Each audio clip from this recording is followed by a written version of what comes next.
যেহেতু তোর আমি আপন ভাবি, আমার কাছ থেকে তো তুই একটা ওয়ার্নিং ডিজার্ভ করস। আজকের পর থেকে আর কোনোদিন যদি দেখি না আমার বোনের দিকে চোখ দিছস, অথবা আমার কানে যদি আসে এরকম কিছু,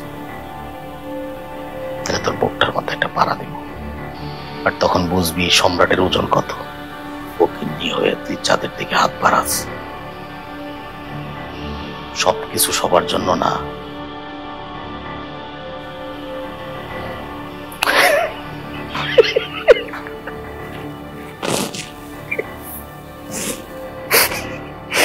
বসে আছিস কেন? চা খাবি? টোস্ট বিস্কুট ভিজাই ভিজাই চা খাবি? নাই, আমার বাড়ির কুত্তায় টোস্ট বিস্কিট খায়। খাওয়া লাগছে বয় বয় নাই, একটু বাড়াইলো এলাম, তুইও খাইলি আমার কুত্তাও খাইলো।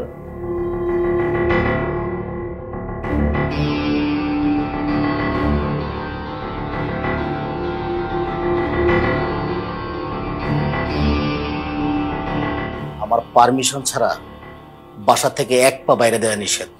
ভার্সিটিতে যাওয়া লাগবে না। এত শিক্ষিত বোন আমার দরকার নাই। যে বোন তার ভাইয়ের মান সম্মান বোঝে না, এরকম বোন আমি চাই না। একদম চুপচাপ বাসায় থাকবি, এটা নিয়ে কোনো কথা হবে না। Mind it. শুধু বাসা না, এই রুম থেকে আমার অনুমতি ছাড়া বেরোবি না। তোর খাবার দাবার যা লাগে এই রুমে আসবে, বাইরে বেরোবি না। আপন, কি করবি তুই? তুই তো শেষ। বুঝতেছ তুই বিষয়টা? সম্রাট ভাই তোর এগেন্সটে যেতেছে।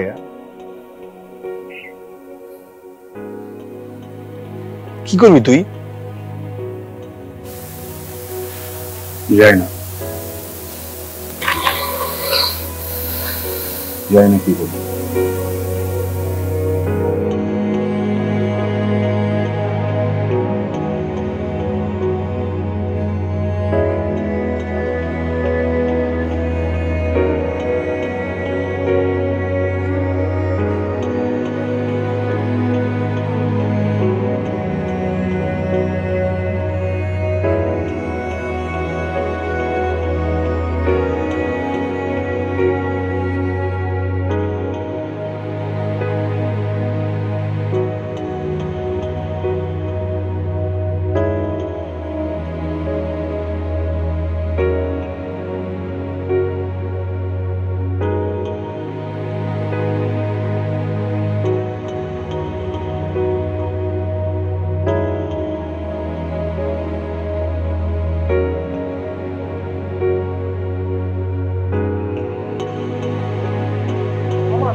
কি করতেছিস?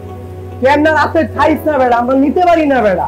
কি আমগো তো পুরো টিউনিক মাল বেড়া। আল্লাহ তোরে অন্য মাটি দেওয়া বানাইছো। তুই যদি এমনি আসলে বলে থাক তাহলে আমরা কি করব? তুই ক। বুঝতে পারতেছি আমার লগে যা কিছু হয়েছে কিছু নিতে পারতেছি।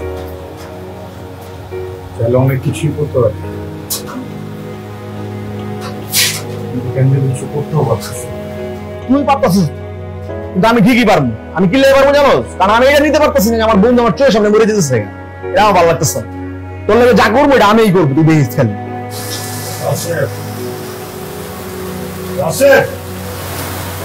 কি রে